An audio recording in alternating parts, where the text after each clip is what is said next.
Well, hello again. I hope you had a good day.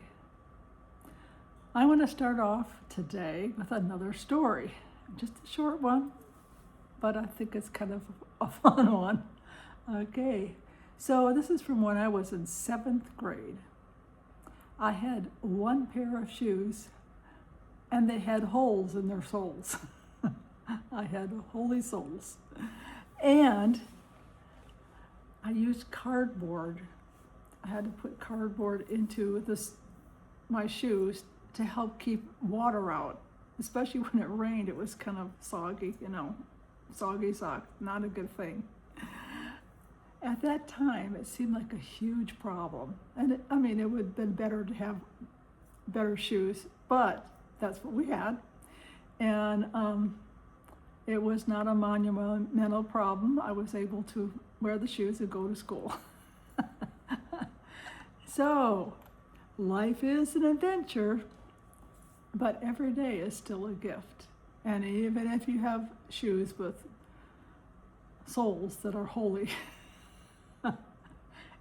it's still an adventure and it's still wonderful to be alive. But the journey through life, it's not like this nonstop flight in first class. It's more like a road trip. That comes with challenges. And I've had a few, and so have you, I'm sure. I grew up as one of 6 kids. I was the oldest daughter. My dad was a pastor, and he was often unpaid or barely paid, and so he had to work another job.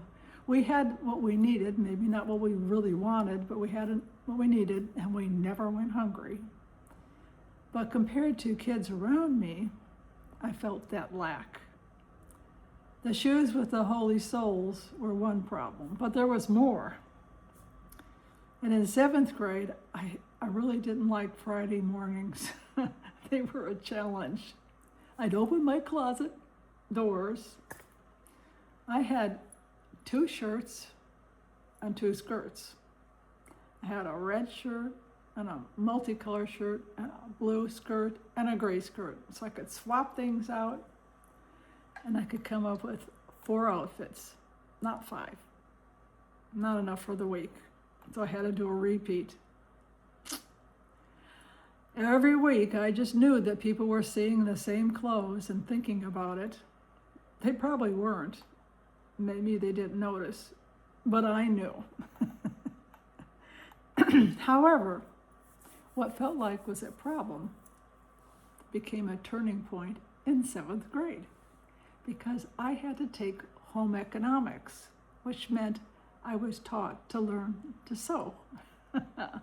And to me, that was exciting because I could think about something other than lack. I saw an opportunity, a solution. You see, I had already started babysitting. Since I was the oldest daughter of 6 kids, I had taken care of a lot of babies and kids throughout the years. So I made a decision. It's save, buy, and sew. Save your money from babysitting, buy fabric, and sew some clothes. And it was wonderful. It was a great plan. And it wasn't just a practical skill for me. I discovered I loved to sew. It was fun. And fun is a highly underrated commodity from my point of view. And when you enjoy doing something, you'll keep doing it. And I did. By the time I was in high school, I didn't just have enough clothes. I had a collection of well-made clothes. I like quality things. And I had gained confidence. And looking back, I can see something I didn't see then. That season shaped me. I learned that I could solve problems. And to this day, I just can think of all kinds of solutions to whatever comes my way.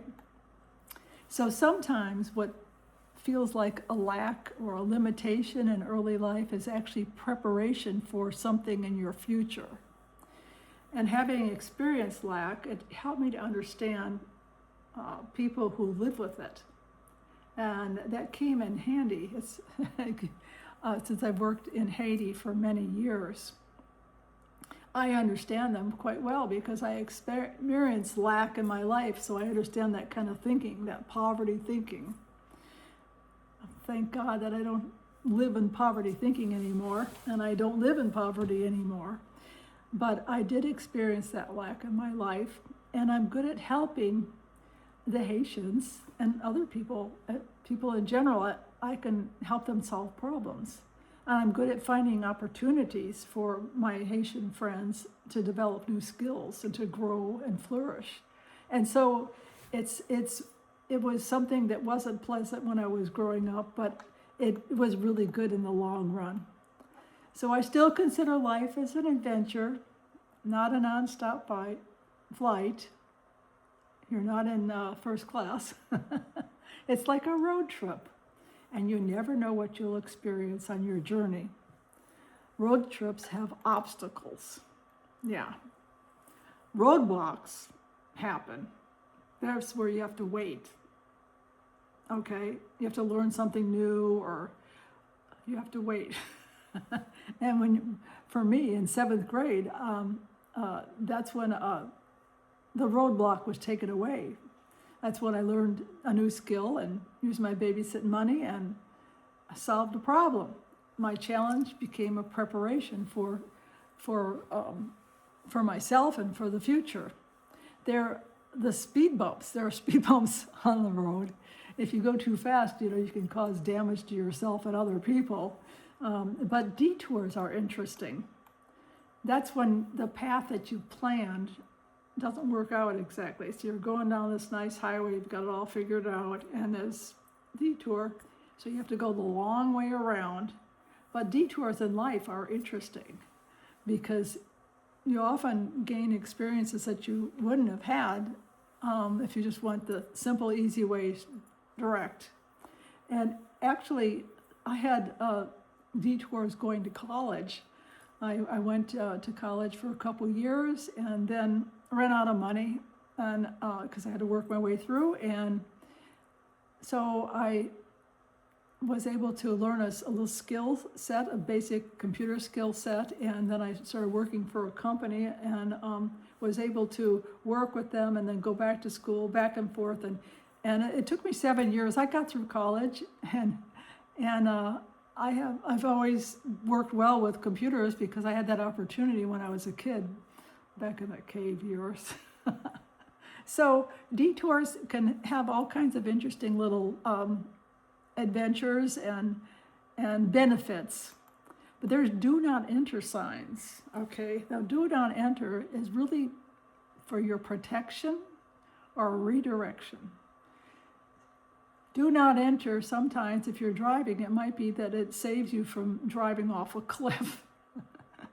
And in life, if you get in the wrong crowd, you can kind of go off a cliff in your life. And so sometimes it's like you're being prevented from going somewhere, and it's for your own good that way. Or sometimes it's redirecting you. It's like you applied for this one job and you thought it was perfect and it didn't work out. And then you found out, oh, this other one was better for you. You found another job, or maybe you got a job, but that was just not so good, and then you lost the job, but it was really good, and you got redirected to the right thing for you. You never know. So in my life, the main key that I pay attention to the most of all is to hear God's voice. I work at hearing his voice.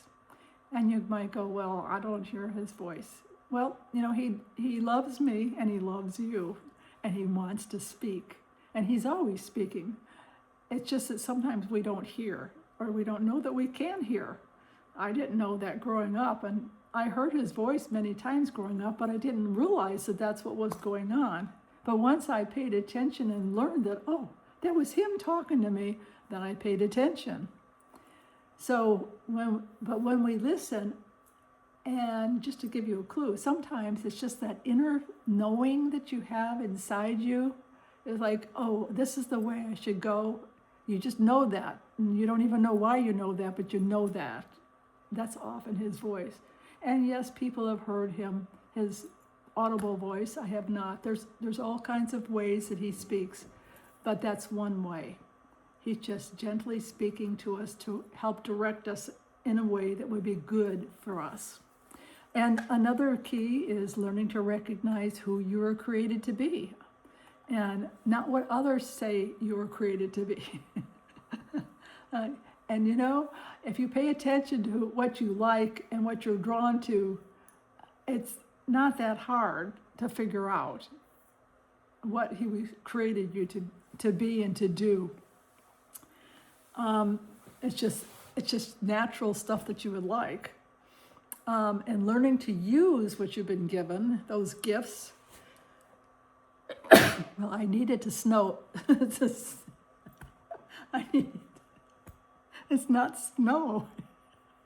Sneeze.